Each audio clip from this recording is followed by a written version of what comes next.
So sitting here with my newfound friend, this little hedgehog, Erinaceous.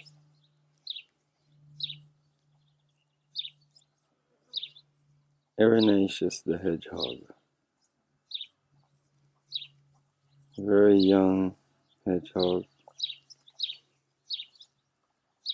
Found it the other day walking out on the path in the middle of the afternoon. Well, hedgehogs shouldn't be out and about in the daytime so much like this.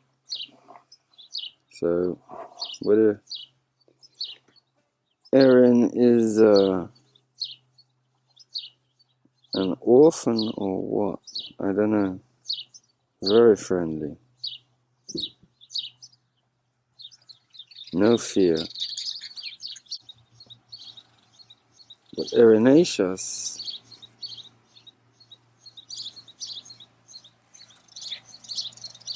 this little hedgehog, is just following its own instincts. You know, in tune with its way of being, or trying to be in tune with its way of being. And that's all we have to be doing with ourselves right now. Not tuning into all that wild wickedness and confusion and distortion.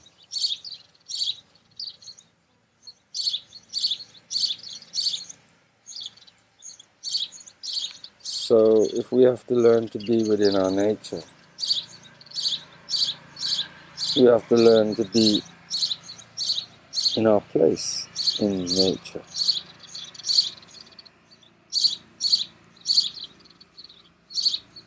Now this little animal is obviously separated from its mother and its family. It's trying to set out into the world, live its life as it's intended to be.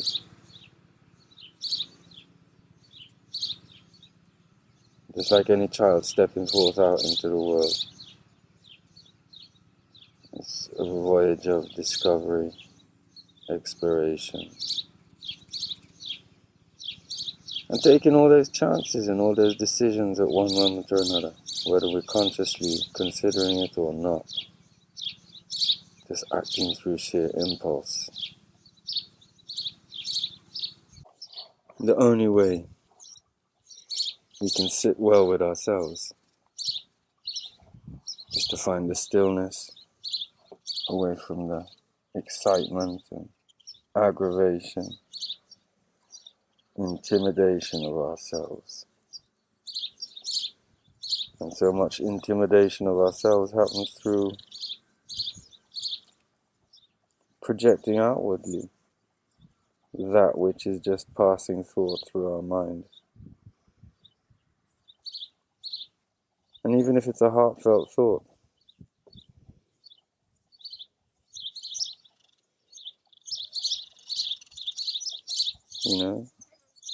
then we have to be and not project it.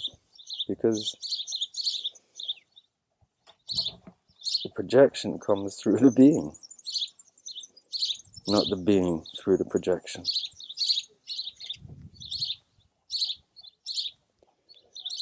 So similarly with all this propaganda and mind warpery and stuff which you're being bombarded with, the being is not the projection. The way that is and should be is not what is being fabricated and engineered and manipulated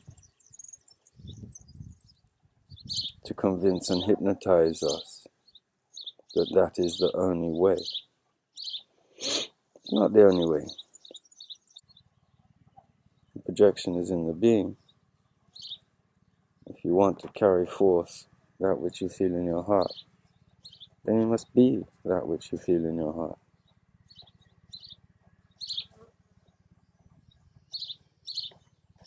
That's why heart has to take over. And I only say take over in the sense that if mind is taking over and has done for eons,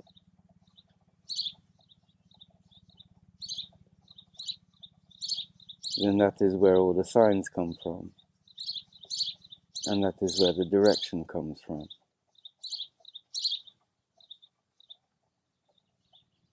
And the misdirection. Go with what is in your heart,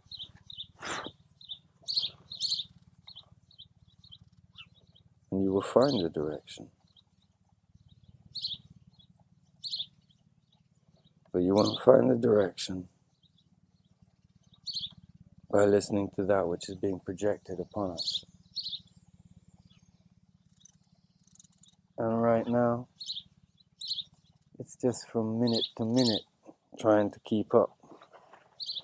Trying to keep up with this constantly changing transitional energy. And whether you're looking out and seeing it on the outer scale, and I don't mean the detailed reports of what may or may not be reported on the information and news media, but just what is changing and what people feel is changing, and how that alters your mindscape in terms of ideas and timescales.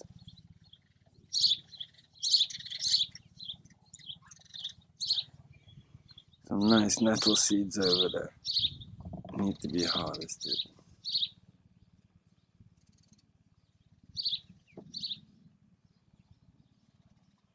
Because that's the time scale I seem to be going on now. Just trying to keep up with the natural cycle. It's the only constant to which I'm going to try and hang on to. Because my life does depend on what is going on in this space around me. And the space that I try to create in this space that is around me. And I have to create space because my life has become far, far too cluttered. Too much clobber and junk. Physically, materially. Too much junk cluttering up the mind every day. The only space sometimes is to retreat within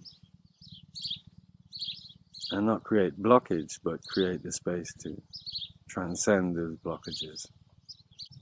Little one has gone to sleep.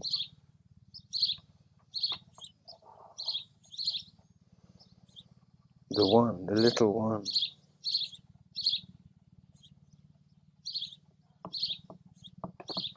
All is one, and one is all.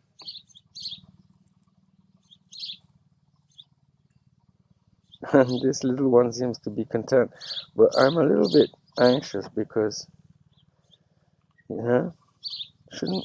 hedgehogs shouldn't be lying out in the sun in the middle of the afternoon.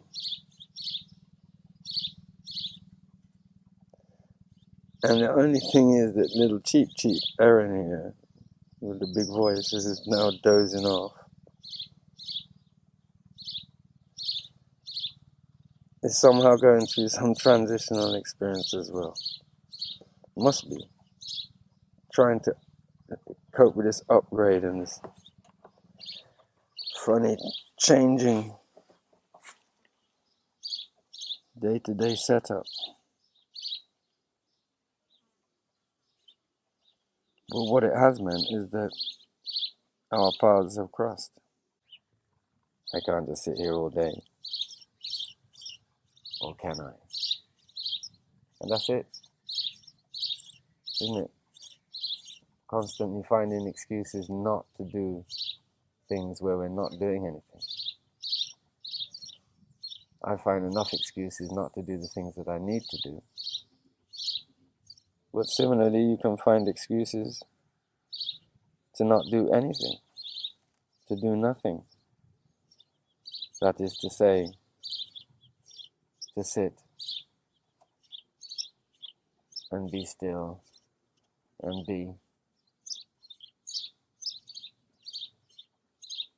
in each living and passing, constantly changing moment,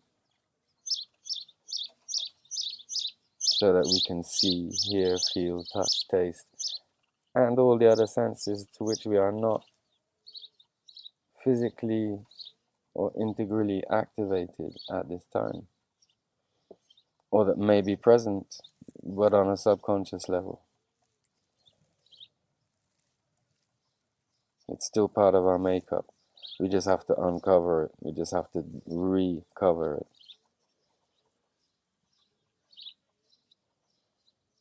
And this time is now about those things being uncovered. What is uncovered is meant to be.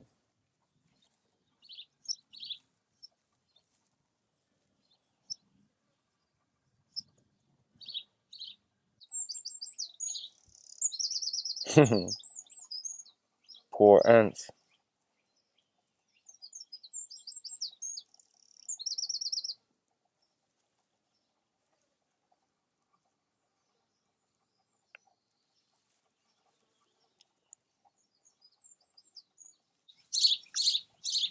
Get that ant off you.